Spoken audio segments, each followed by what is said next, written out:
To mix amalgam, we're going to use the triturator or the amalgamator. This one, we have different types at PCC. This one is the VariMix 3.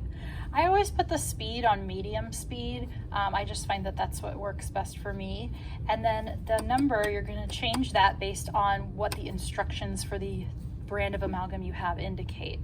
Usually it says something like 8 plus or minus 2 seconds or something like that.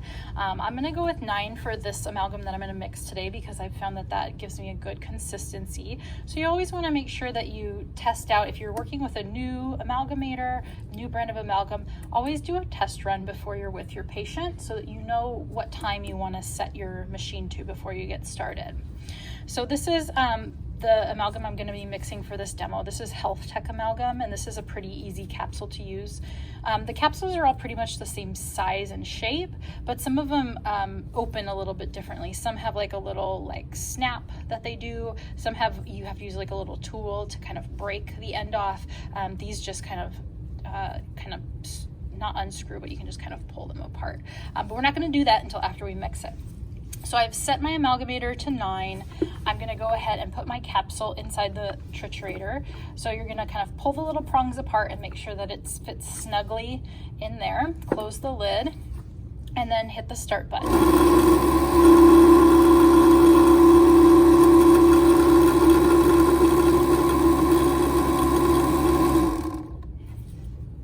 Once it's finished, we're going to pop out the capsule and then we're going to take it over to our tray and I'll show you how to unload it.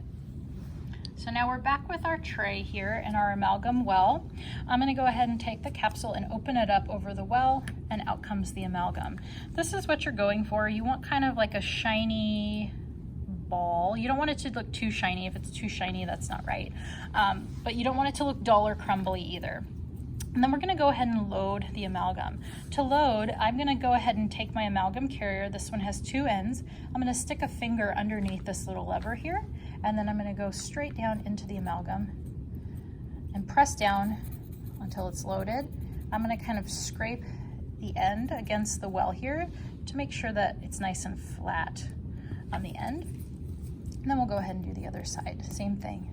So I've got my finger under the lever, pushing down into the amalgam until it's full.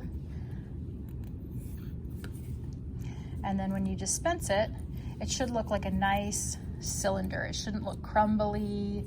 It shouldn't look like there's just a little bit. It should be a nice full cylinder of material. And it does take a little bit of practice to start to get the feeling of when the cylinder is full. So at first you'll be like, why isn't it full? What am I doing wrong? And it just takes time and practice. But you will be doing a ton of restorations in restorative, and you will have a lot of time to get this down. You'll probably be loading an amalgam carrier many more times than you want to. When you get to the very end, and you've got all the last little bits in there, what I like to do is kind of put the tip of the carrier on the edge of the well, and then I like to kind of just gently tap down on this. That means that all the little pieces that are in there, it may not be quite a full load in there. And so by tapping on it, you're kind of condensing the particles inside together so that you get a little cylinder as opposed to a bunch of crumbly pieces coming out. So that's what we're going for, our nice little amalgam cylinders. So those look pretty good.